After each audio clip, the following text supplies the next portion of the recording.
gonna unbox the Akataka.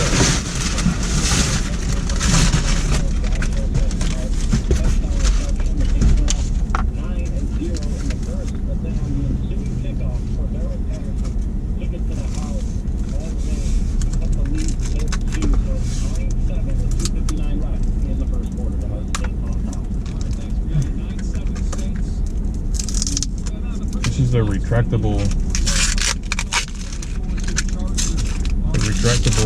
reel. They got a 3-3. It's a 3-3 tie right now between the two.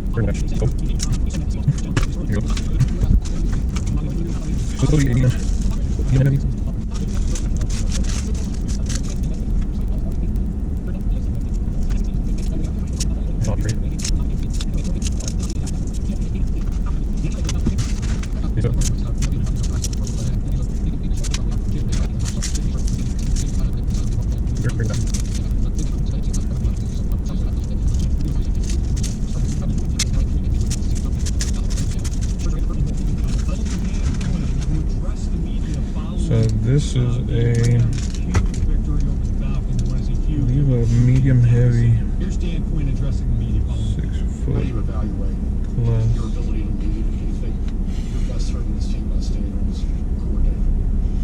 Well, we've actually, my job is to look at the big picture and see if there's things. Medium heavy, 7'1". We actually started some of that during. That is a sharp looking rod, man. That is a sharp looking rod. I really do like. I'm always looking to do what's best. I'm gonna put on the Eagle. Some of that.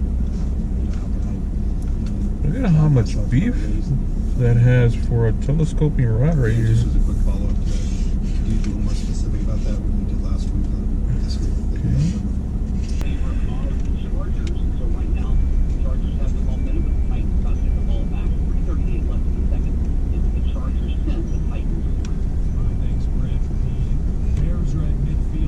Okay. I'm gonna Are inside the red zone, trailing the Seahawks 7-3 early in the second. go to a pond real quick, see what it looks like.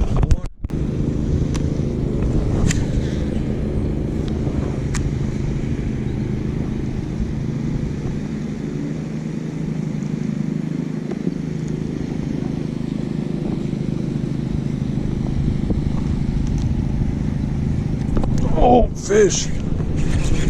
Oh man, that's a good fish. He was way out there. Oh, yeah, that's a good fish. Oh, he hit that thing like a freaking stack of freaking bricks. Look at that.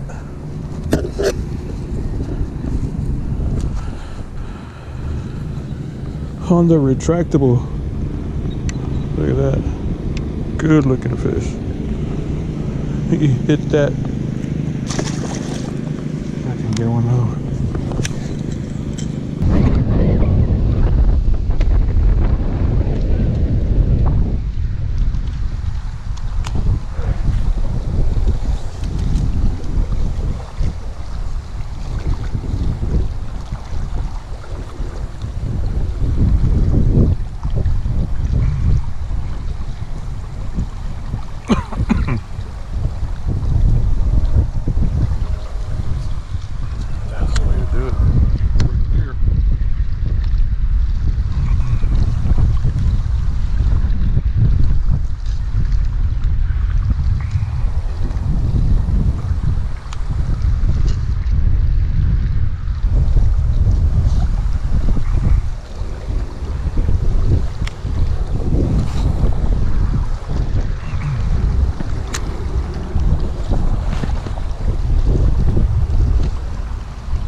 Fish, first cast. Yeah. Yeah, buddy. Come on. See? Oh, catfish? No way. That's a good size catfish too.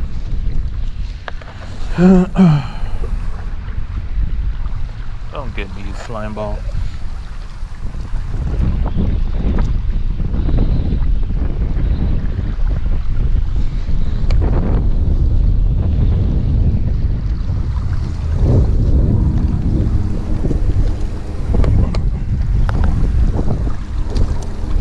There you go.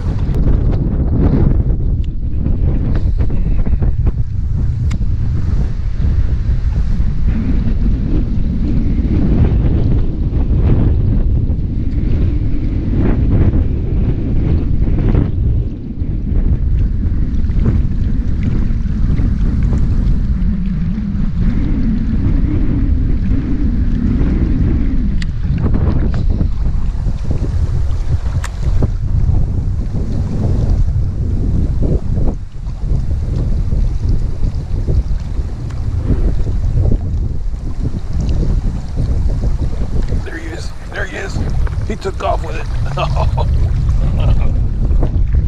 Little bitty. Oh man. She freaking ran with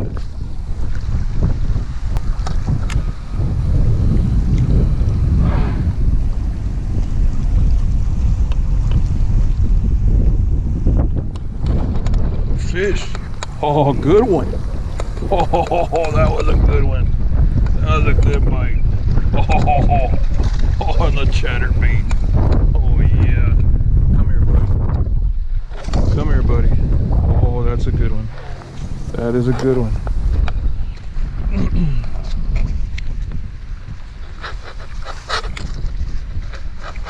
Good 1.5 pound.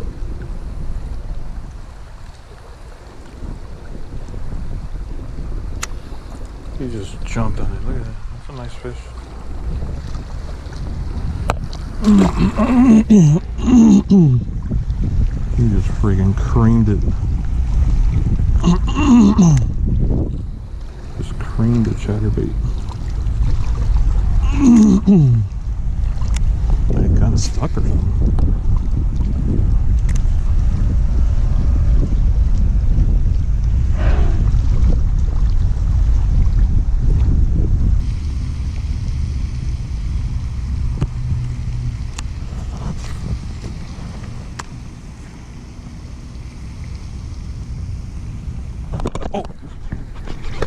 Oh, little one. Little.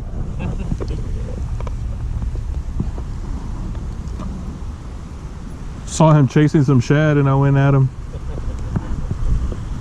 I'm gonna do the real far away. That's a 10-pounder, man.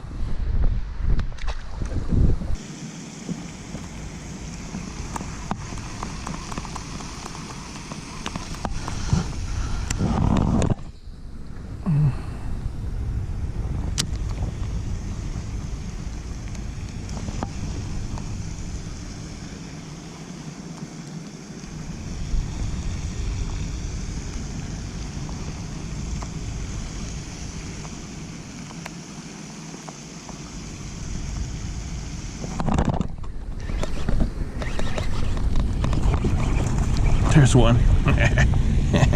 Saw you, little bugger.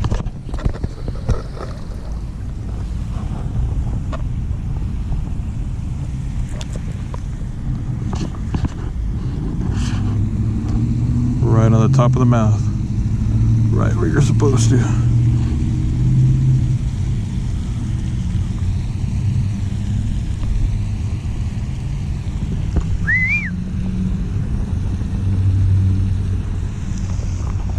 Good looking little fish.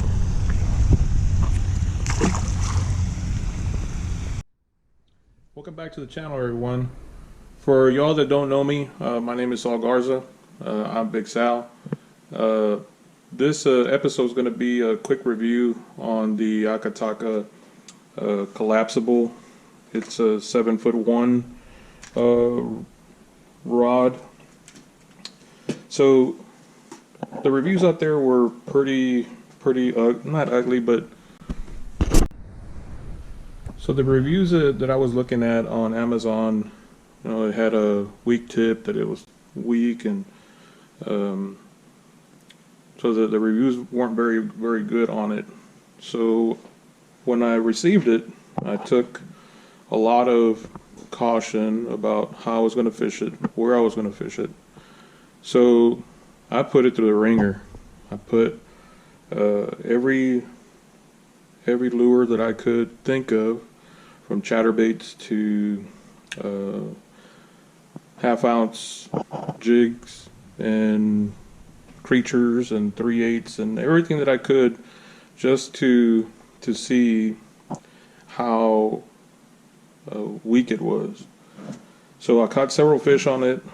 It's very convenient. This is the rod. Very convenient to put in the truck. It sits right in the seat with no problem.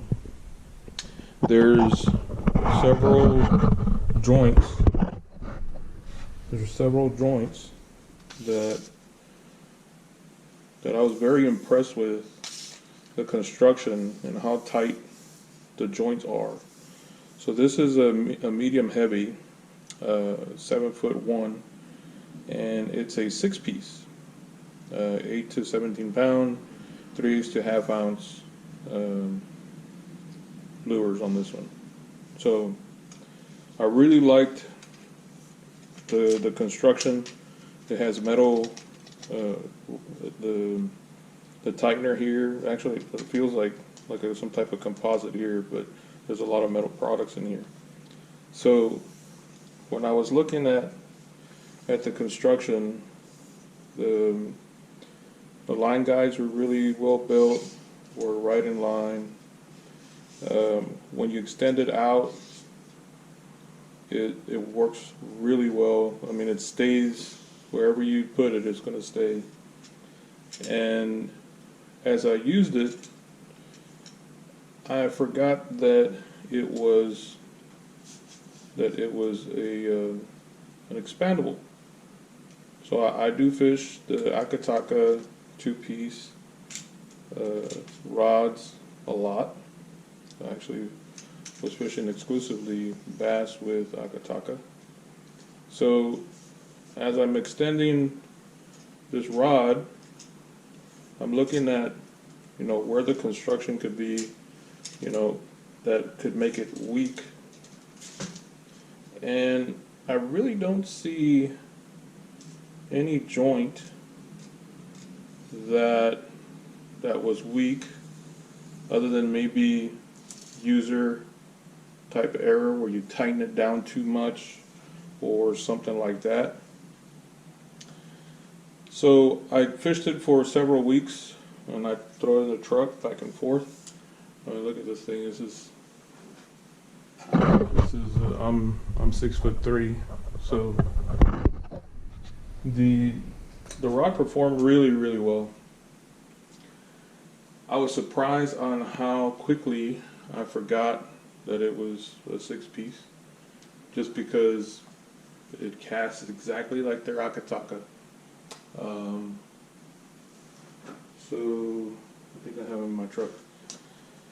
The performance on it was really well. I mean, it outperformed what I thought. These floating guides are a little bit different. So when you set it up, there's certain joints that have floating guides. And I think this could be the problem, that people jam them down. They don't want any movement from it. Well, this is more of a traveling rod, and something you can put in your truck and not really worry about it. And so I did. I rode around with it, and it's only this rod, just so I won't be tempted to grab, another rod. I even went down to fishing with a Ned rig, which is a 1/5 size head.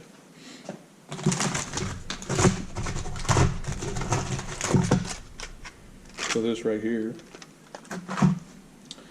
and it casted exactly like the rest of their medium heavy line that I use. I mean, the amount of backbone that this rod has, I was very impressed. It actually tapers down really well. And I'm missing another guide here for a reason. I did manage to break it, but it wasn't during a fishing event. I had where is it? I had a crankbait on there, and I finished fishing. I retracted it all down. I put it under my seat, and it's a Ford F-150 with carpet on the floor, and it has carpet underneath the seat. So when I went to go grab it, it caught the lure. It caught the lure, and I had it tied here. So when I went to grab it, the lure got caught, and as I went to go and pull on it, I grabbed this right here with this hand, and it was so close that I pulled, and as I pulled, it broke the tip. So to me, I don't have a problem with that. That was user error. That's what I'm talking about, user error. To me, this is what it broke off. Pretty nice guide, really nice construction, and it's pretty much the width of a medium heavy rod. So this is a medium heavy. This is a Berkeley medium heavy, but this is a fast. So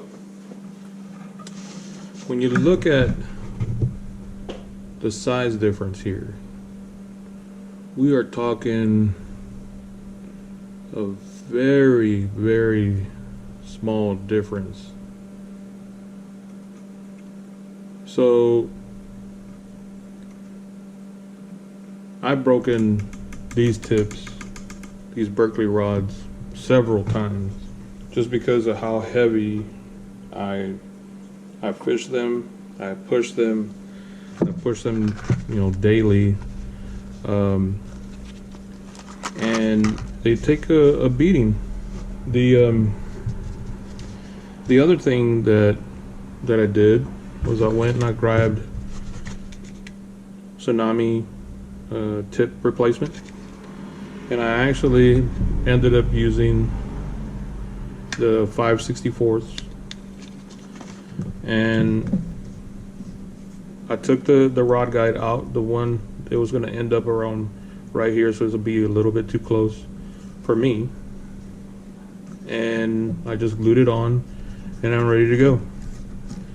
But other than that, this cost me $1.80, and we're back to fishing. So to be honest, I really enjoyed not having these clunkers in between my seat and my truck, and having to pull them into the truck every time, and whenever I was getting off, or things like that. So my review is actually good. I really enjoyed it. It fishes really, really well. I even got stuck, and I pulled and I yanked and I actually broke let me see, where's that little crankbait? So I caught my little shallow diver, and it broke off. I mean, and that's a pretty good size hook, because the front one is a little bit bigger, but it does a job, especially if you're gonna go on a trip, or you're like me, you want to carry something underneath the seat. Just do not put that lure on here, because it's gonna get caught on a carpet or something. Put a clip put a some type of clip or retie when you get there, or something that maybe a sleeve or something that like I usually have a louver cover that you can put on. It's a Velcro type. That would be a good idea for this one. So anyway, I really did enjoy it. I can't wait to keep on fishing with it, and that way I don't have to worry about having to lug around, you know, other rods, and you know, if I'm, you know, somewhere for business or something, I can stop it and go fish with it. Anyway, so that's it.